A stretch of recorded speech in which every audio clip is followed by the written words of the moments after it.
کتنے مسائل ایسے ہیں ہمارے حنفی بھائیوں کو آپ حدیث پیش کریں اور ان سے پوچھیں کہ اس حدیث کا کیا جواب ہے، کوئی جواب نہیں بن پڑتا ہے سوائے اس کے کہ ہمارے امام کا یہی عمل ہے. سمپل سی بات آپ لے لیں، عصر کی اذان کا وقت، پوری امت کا اجماع ہے کہ عصر کی اذان کا ٹائم کب شروع ہوتا ہے؟ جب کسی چیز کا سایہ ایک مثل کے برابر ہو جائے سایہ اصلی کو چھوڑ کے، ہے نا. عصر کی نماز کا ٹائم ناپنے کا طریقہ کیا ہے؟ زوال کے وقت ایک چیز مان لیجیے موبائل ہے یا کوئی لکڑی ہے 1 فٹ کی، زوال کے وقت اس لکڑی کو کھڑا کریے، زوال کے وقت کچھ نہ کچھ سایہ اشیاء کا رہتا ہے عام طور پہ، اس سائے پر ایک لکیر کھینچ دیجیے. 1 فٹ کی لکڑی ہے، اس لکیر کے آگے جب اس کا سایہ 1 فٹ، یہ جو زوال کے وقت سایہ ہوتا ہے اس کو کہا جاتا ہے فی الزوال، زوال کا سایہ، اس کو سایہ مثل میں کاؤنٹ نہیں کیا جائے گا. اس کے بعد جب سایہ 1 فٹ کے برابر ہو جائے عصر کا وقت ہو جاتا ہے.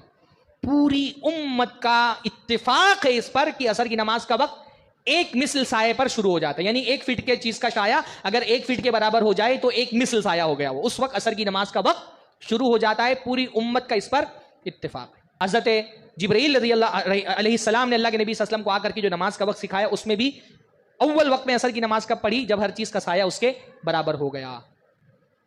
امام ابو حنیفہ تک ممکن ہے حدیث نہ پہنچی ہو، یا ممکن ہے کہ وہ اس حدیث کو نہ سمجھ پائے ہوں. پوری ائمہ میں اکیلے امام ابو حنیفہ ایک ایسی شخصیت ہیں جو یہ کہتے نہیں عصر کا وقت کب سے شروع ہوگا؟ جب ہر چیز کا سایہ 2 مثل ہو جائے. پوری امت ایک طرف ہے، امام ابو حنیفہ اپنے ساری عظمت کے ساتھ، ان کے سارے فقہی خدمات کے ساتھ ایک طرف ہیں. بھائی بہت ممکن ہے نا کہ کسی امام تک کے اللہ کے نبی کی کوئی حدیث نہ پہنچی ہو، یا اس کو سمجھنے میں اس سے کوئی غلطی ہو گئی ہو.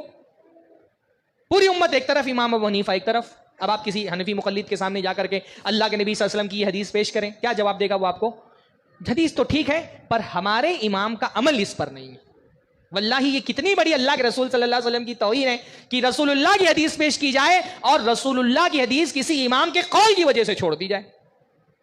اگر کسی کے قول کو کسی دوسرے کے قول کی وجہ سے چھوڑ دینا یہ توہین ہے تو یہ کہنا پڑے گا مقلد اللہ کے رسول صلی اللہ علیہ وسلم کی توہین کرنے والے. اچھا آپ ہم پر الزام لگاتے ہیں کہ ہم ائمہ کے منکر ہیں.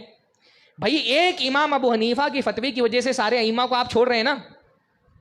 ہاں، آپ امام شافعی کو بھی چھوڑ رہے ہیں، امام مالک کو بھی چھوڑ رہے ہیں، احمد ابن حنبل کو بھی چھوڑ رہے ہیں، بخاری، مسلم، ترمذی، نسائی، ابن ماجہ، امام حاکم، امام بیہقی، امام ابن عبد البر، شروع سے لے کے آخر تک سارے ائمہ کا اتفاق ہے کہ عصر کی نماز ایک مثل پر شروع ہوتی ہے.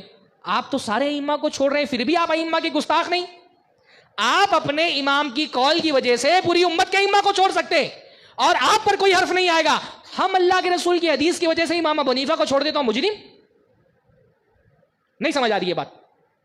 ایک مقلد اگر اپنے امام کے قول کی وجہ سے پوری امت کے ائمہ کو چھوڑ دے تو اس پر کوئی حرف نہیں آتا.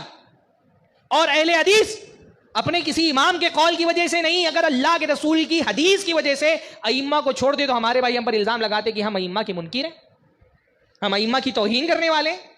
اہل حدیث الحمدللہ کوئی ایک فقہی مسئلہ آپ ثابت نہیں کر سکتے جس فقہی مسئلے میں اہل حدیث نے پوری امت کے ائمہ کو چھوڑ دیا ہو اور کوئی ایسا فتویٰ دیا ہو جس میں امت کے کسی امام نے بھی عمل نہ کیا ہو. اہل حدیث سے کیونکہ اگر کسی چیز کو سارے ائمہ کسی چیز پر متفق ہو جائے تو وہ اجماع ہو جاتی ہے، اور اجماع ہمارے نزدیک ایک شرعی دلیل اور حجت ہے. ہمارا معاملہ دین کے معاملے میں صرف یہ ہے کہ بھئی اللہ کے رسول صلی اللہ علیہ وسلم کی ایک حدیث آ جائے اور ائمہ میں اختلاف ہو جائے تو ہم ائمہ کے چہرے اور ان کے نام نہیں دیکھتے، ائمہ کی طرف سے دی گئی دلیلیں دیکھتے ہیں. جو امام رسول اللہ کے موافق ہے اس کو لے لیتے، جو رسول اللہ کے خلاف ہے اس کو چھوڑ دیتے. اسی کا نام اتباع ہے اور یہی نجات کا ذریعہ ہے.